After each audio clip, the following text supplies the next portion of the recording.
आप सब दोस्तों से गुजारिश है कि मेरा 1000 सब्सक्राइबर करवा दे होने वाले। बिस्मिल्लाहिर्रहमानिर्रहीम, अस्सलाम वालेकुम नाज़रीन, आप यूट्यूब चैनल देख रहे हैं। मैं इमरान खान हूं। मैंने आपको बहुत क्लियरली बताया जो अलीमा खान साहबा ने स्टेटमेंट दिया था और जो इमरान खान साहब का कहना है, वो बड़ा क्लियरली ये बात कर रहे हैं कि उन्हें किसी बाहर वाले से उम्मीद नहीं है और ना वो किसी बाहर वाले से मदद मांग रहे हैं।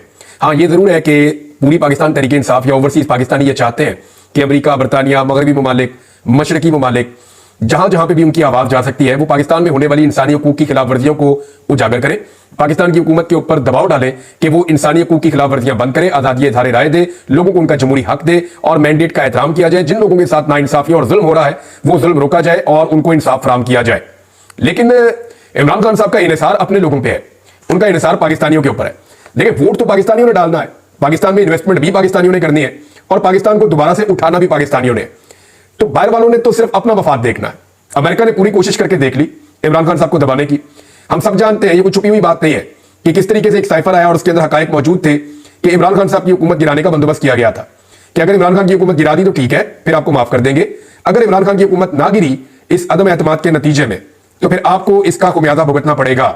ये बड़ी खुली धमकी थी जो डोनाल्ड लू ने दी थी। उसके बाद देखा हमने पाकिस्तान में कैसे रिजीम चेंज हो गया और इमरान खान साहब की हुकूमत रातों रात गिरा दी गई। अदालतें खुल गई, कंटेनर्स पहुंच गए, कैदियों वाली गाड़ियां पहुंच गई, इमरान खान साहब के एमएनएस को उठा लिया गया, किस तरीके से पूरा निजाम हरकत में आ गया था, ये हम सारे जानते हैं। जब इमरान खान साहब ने कहा था कि कोई रह तो नहीं गया इस मुल्क में जो मेरे खिलाफ ना हो, तो वाकई पूरा निजाम जो है वो अमेरिकी इशारे के बाद या उनके आशीर्वाद के बाद जितने भी पाकिस्तान के अंदर लोग इमरान खान के खिलाफ थे वो मुतहर्रिक हो गए थे। और अमेरिका को इमरान खान के खिलाफ कोई जाती तौर पर नहीं था, कोई पहले से उनको इमरान खान से प्रॉब्लम नहीं थी, उसके लिए भी बाकायदा पैसा खर्च किया गया था। अब जो इतलात आ रही है, पाकिस्तान तहरीक इंसाफ एलिगेशन लगाती है, वो ये कहती है कि जनरल बाजवा ने कौम का पैसा खर्च करवाया था और उस दौर में अमेरिका में लॉबिंग करवाई थी और उस लॉबिंग का एक हिस्सा वो करार देते हैं। अमेरिका के अंदर एक साबिक सफीर हुआ करते थे पाकिस्तान के, हुसैन हक्कानी साहब, उनके ऊपर भी एलिगेशन लगाया जाता है। अभी भी आजकल वो इमरान खान साहब की सख्त मुखालफत कर रहे हैं, वो जो बयान देते हैं इमरान खान साहब के खिलाफ बयान देते हैं। लेकिन अमेरिका ने इसके ऊपर बहुत मट्टी डाली, बड़ी कोशिश की, लेकिन उनको आइडिया हो गया कि पाकिस्तान के लोग तो इमरान खान के साथ खड़े हैं, हमारी असेसमेंट गलत थी, जो लॉबिंग की गई वो गलत थी, पाकिस्तान के अवाम से दुश्मनी नहीं लेनी चाहिए और पाकिस्तान के अवाम के अंदर अमेरिका की इज्जत खत्म हो गई है। जो कुछ भी उन्होंने पाकिस्तान के अंदर रजीम चेंज ऑपरेशन की सूरत में खामोश रहकर किया, तो अब अमेरिकी पॉलिसी बदल रही है। यानी अमेरिकन ने भी इमरान खान की इस्तकामत के सामने घुटने टेक दिए हैं। इसको अब बहुत सारे लोग कहेंगे देखो जी अमेरिका आ गया इमरान खान की मदद में। अमेरिका इमरान खान की मदद में नहीं आया, वो जो उन्होंने गंद मारा है अब वो चाहते हैं कि वो गंद मजीद ना फैले। उन्हें आइडिया हो गया कि उनसे ब्लंडर हो गया और उन्होंने एक ऐसे आदमी को निकालने की कोशिश की जो अवाम के दिलों में धड़कता है। लिहाजा अब वो उनके सामने आ गई चीज और अब वो पीछे हट रहे हैं, डिफेंसिव हो गए हैं। लिहाजा अमेरिका के अंदर से आवाजें उठना शुरू हो गई इंसानी हकूक के हवाले से। इमरान खान साहब के ऊपर जो जो जुल्म हुआ उस हवाले से अब अमेरिका से आवाजें उठ रही हैं, बर्तानिया से आवाजें उठ रही हैं, यूरोप से आवाजें उठ रही हैं, नॉर्वे, स्पेन से आवाजें उठ रही हैं, ऑस्ट्रेलिया से आवाजें उठ रही हैं। पूरी दुनिया में पाकिस्तानी बोल रहे हैं इस बारे में कि इमरान खान के साथ जुल्म हो रहा है। और ना सिर्फ पाकिस्तानी बोल रहे हैं बल्कि पाकिस्तानी जहां जहां रहते हैं वो मुल्क भी ऑफिशियली बोल रहे हैं। 62 अमेरिकी कांग्रेसमैन ने एक लेटर लिखा अपने प्रेसिडेंट को और वो मैंने आपको बताया कि वो क्या है।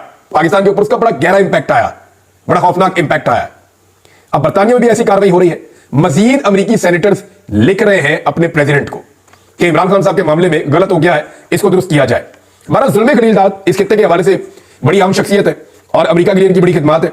तो जुल्मे खलीलदाद का जो स्टेटमेंट आया वो आपको और ज्यादा क्लैरिटी देता है कि इस वक्त अमेरिका को 4 कदम और पीछे हटना पड़ेगा इमरान खान के मामले में। उन्होंने जो ट्वीट किया ना, ये मुस्तकबिल का पूरा मंजरनामा बयान कर रहा है।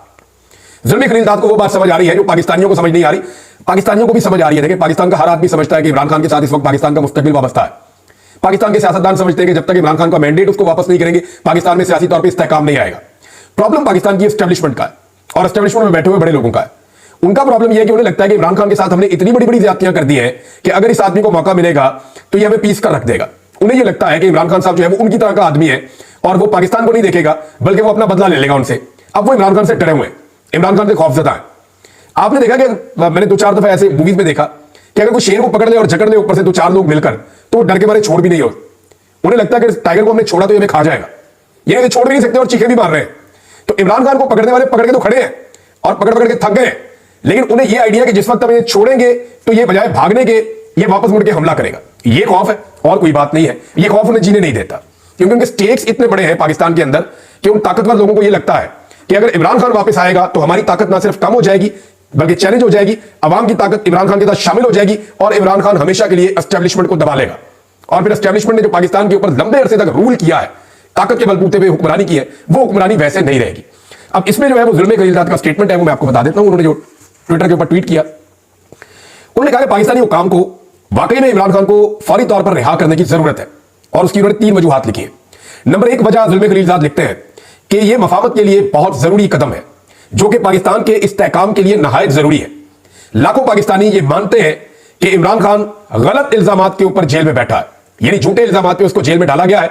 यह बात मुझ पर भी अयां है, यानी मैं भी ये जानता हूं और लाखों पाकिस्तानी भी ये मानते हैं कि इमरान खान के साथ इस वक्त जो कुछ भी हो रहा है वो कानूनी नहीं है, वो ज्यादती है। नंबर 1। और पाकिस्तान में इस्तेहकाम के लिए जरूरी है कि इमरान खान बाहर है, ये 1 नंबर है।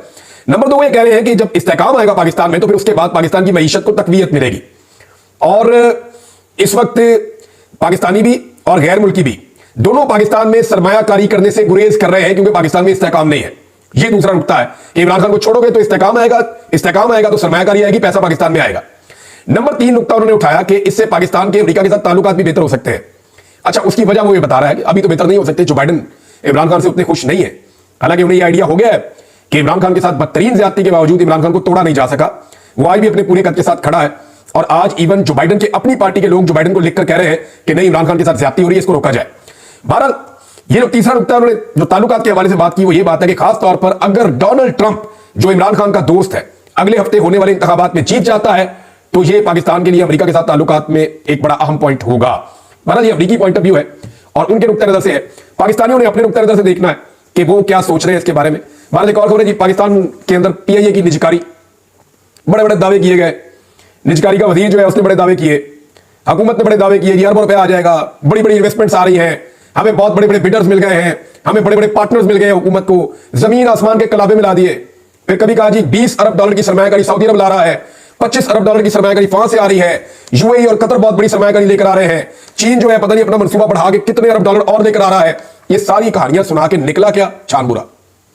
चंद मिलियन की सरमायाकारी भी होती है ना, वहां पे शहबाज शरीफ साहब खुद खड़े होकर एमओयू साइन करवा रहे होते हैं। मैं यूएई का एक वाकया आपको बता देता हूं, नाम मैं नहीं लूंगा क्योंकि जिनका ये वाकया उन्होंने मुझे मना किया था। ये यूएई में गए पाकिस्तानी गवर्नमेंट और एक छोटा ताजर है, यानी बहुत बड़ी सरमायाकारी उन्होंने नहीं की, वैसे तो बहुत बड़ा बिजनेस ग्रुप है उनका, लेकिन कराची में उन्होंने एक छोटी सी सरमायाकारी की हुई थी, बिल्कुल छोटी सी, एक छोटा सा सॉफ्टवेयर का काम था, वो कराची में कर रहे थे, बहुत मामूली सी, चंद मिलियन डॉलर की है, बिल्कुल छोटी सी। तो उसमें उनको जनाब कॉल किया गया और उन्हें कहा गया जी कि सूटेड बूटेड किस्म के 2-4 बंदे ने, कोई अरबी दिखने वाले बंदे वहां पे होने चाहिए, तो आपने ना बस शहबाज शरीफ साहब के सामने बैठ के तो वो एमओयू साइन कर देना। उन्होंने कहा जी ये तो पीनेट है, मैंने तो सरमायाकारी की नहीं पाकिस्तान में, ये तो छोटा प्रोजेक्ट था, हमने यहां पे कर दिया। उन्होंने कहा जी हमें कोई बंदे ही नहीं मिल रहे, ये पाकिस्तानी वजारत कर रही है और आईटी मिनिस्टर इसके अंदर इन्वॉल्व थी, ख्वाजा आसिफ की रिश्तेदार।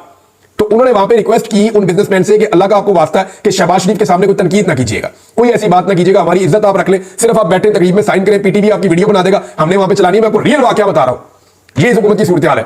तो कितने इन्होंने नारे लगाए, कितने दावे किए जी हमने जनाब सरमायाकारी पाकिस्तान में आई है, 50 साल की तारीख में सबसे लोएस्ट है इस वक्त सरमायाकारी, ये मुल्क नहीं चलना बगैर मैंडेट के, ये जितने तजुर्बाकार मिस्त्री लगे हुए ना, ये पाने उठा के रेंच पकड़ के, ये मुल्क ऐसे नहीं चलना।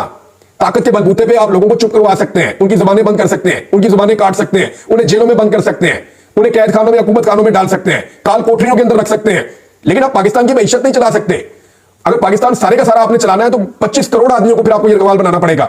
लोग नहीं मान रहे ना, मैंडेट ही नहीं है, लोगों ने वोट किसी और को डाला, लाके किसी और को बिठा दिया। अब वो शक्लें ही लोगों को पसंद नहीं है, लोग कहते हैं ये तो वो लोग ही नहीं, हमने जानते ही नहीं, इनको कहां से लाके आपने बिठा दिया।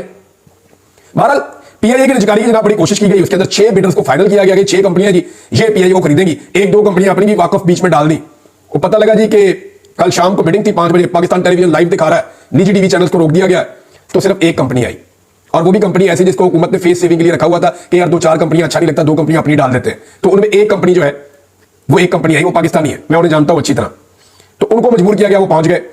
तो उन्होंने जनाब पीआईए की कम से कम कीमत जो हुकूमत ने रखी हुई थी 85 अरब रुपए रखी हुई थी, उन्होंने 10 अरब डॉलर की कीमत लगाई। और 10 अरब डॉलर में भी उन्होंने किसी को वहां कहा, पता नहीं मजाक में कहा, ये क्या बात हुई कि जनाब हमारी सोसाइटी के जो प्लॉट है ना, उन प्लॉटों में एडजस्ट करवा दें ये कीमत भी। क्या ये हो सकता है? अब ये वहां पर रिपोर्ट हुई है चीज। मामला ये है कि 10 अरब डॉलर पीआईए के मिल रहे हैं, यानी ओने पोने भी कोई खरीदने को तैयार नहीं है। वो जो 5 कंपनियां नहीं आई ना, उनसे जब राब्ता किया गया तो उनमें से 3 ने कहा हुकूमत पे एतबार ही नहीं है, इस हुकूमत में, इस निजाम पे हमें भरोसा ही नहीं है, कोई पैसा खर्च करने को तैयार नहीं है। यही बात जुल्म खलीलजाद समझा रहा है, लेकिन पाकिस्तानियों को तो समझ आ रही है, पाकिस्तान के जो करता धरता बने हुए हैं या पाकिस्तानी एस्टेब्लिशमेंट है, उनको ये बात समझ नहीं आ रही। इससे पहले देर हो जाए भाई, समझ लो ये बात, फॉर गॉड सेक, ये मुल्क इधर ही रहना है, आपके बच्चों ने भी इस मुल्क में रहना है, यहीं पे हमने पलना है बढ़ना है, हमारा मुस्तकबिल इस मुल्क के साथ वाबस्ता है। नौकरियां तो खत्म हो जाएंगी एक दिन, जिंदगियां भी खत्म हो जाएंगी एक दिन, तो मुल्क के साथ कुछ अच्छाई करके जाएं ताकि लोग आपको अच्छे अल्फाज में याद रखें। अब इस वक्त अवाम के साथ फड्डा डाला हुआ है कि नहीं जी हम जिसको बनाएंगे वही रहेगा। तो पीआईए का जनाब 10 अरब रुपए पीआईए का दिया जा रहा था। क्या कोई नई एयरलाइन अगर बनाए तो 10 अरब में बनती है यार? 10 अरब के अंदर तो एक न्यूज चैनल नहीं बनता। तो इतनी बड़ी पाकिस्तान एयरलाइन, वो 10 अरब रुपए उसकी बोली लगी है और ये दावे कर रहे थे बहुत बड़े बड़े। फिटे मुंह वैसे इनके दावों के ऊपर हद हो गई है। इन्होंने क्या हाल कर दिया पाकिस्तान के इदारों का। और ट्रस्ट का ये लेवल है कि हुकूमत को पैसे देने के लिए कोई तैयार नहीं, कोई इस हुकूमत के साथ काम करने के लिए तैयार नहीं है। ये ट्रस्ट का एक बहुत बड़ा डेफिसिट है। पेट्रोल की कीमतें हुकूमत ने एक बार फिर बढ़ा दी है। जब ये कम करते हैं तो खबरें बड़ी शौक से चलाते हैं, जब ज्यादा करते हैं तो खामोशी से बढ़ा देते हैं। अब इस वक्त भी जो पेट्रोल है ना, मैं सिर्फ आपको ये इसलिए बता रहा हूं कि मुझे पता है कि हुकूमत की मजबूरियां हैं, यहीं से उन्होंने पैसे इकट्ठे करने और तो पैसे मिल नहीं रहे। पाकिस्तान में कारोबारी कोई नहीं हो रहा, पाकिस्तान के अंदर कारोबारी कोई नहीं हो रहा। जहां एक दिन में डीएचए की सैकड़ों फाइलें ट्रांसफर होती थी, वहां दोपहर तक 1 या 2 होती हैं।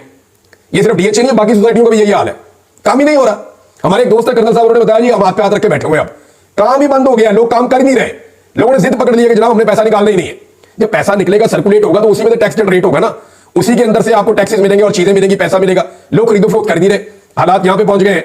अच्छा, अब मैं आपको ये बताता हूं कि पेट्रोल की कीमतों में दोबारा इजाफा किया, कोई 1 रुपए 35 पैसे पेट्रोल और 3 रुपए 85 पैसे डीजल की कीमत बढ़ा दी है। ये खबर मैं आपको इसलिए दे रहा हूं कि आलमी मंडी में इस वक्त जो पेट्रोलियम मसनूआत की कीमतें हैं वो $67 फी बैरल पे है, $67 फी बैरल पे। इमरान खान साहब के दौर में ये $125 फी बैरल के आसपास पहुंच गई थी कीमत। यानी इमरान खान के दौर में आलमी मंडी में तेल इससे दुगनी कीमत का था और इमरान खान जो है वो उस वक्त भी $150 का पेट्रोल और डीजल इसके अंदर अंदर दे रहे थे। यानी इमरान खान साहब $125 फी बैरल खरीद के $150 फी लीटर के अंदर अंदर डीजल और पेट्रोल दे रहे थे। अब यहां पे आप देखेंगे 2.5 साल के अंदर इन साइंसदानों ने, जिन्होंने ₹70 लीटर पेट्रोल देना था, वो ₹60 तो ले भी ले रहे हैं पेट्रोल के ऊपर सिर्फ। यानी जब $125 या $115 आलमी मार्केट में फी बैरल कीमत होती थी ना, तो ये कहते थे हम ₹70 का बेच के मुनाफा कमाएंगे। और अब जब $67 फी बैरल है तो ये कितने का बेच रहे हैं जनाब? इस वक्त की जो कीमत है वो पाकिस्तान के अंदर ₹248 पेट्रोल और ₹255 डीजल की कीमत है। यानी इमरान खान के दौर से ₹100 महंगा बेच रहे हैं और उससे आधी कीमत में खरीद रहे हैं। ये फर्क है, सिर्फ मैंने आपको बताना था ताकि रिकॉर्ड के ऊपर आपके पास ये चीज रहे। अडयाला जेल में इमरान खान साहब के हवाले से नई खबरें आ रही है, दोबारा से सख्ती करने की कोशिश की जा रही है और इस पे 2 स्टेटमेंट्स आए। मैं आपको 2 स्टेटमेंट पढ़ के सुना देता हूं। एक तो सलमान अकरम राजा साहब के 2 स्टेटमेंट्स हैं, वो बहुत जरूरी है। और उनके अलावा एक स्टेटमेंट है उमर अयूब साहब का।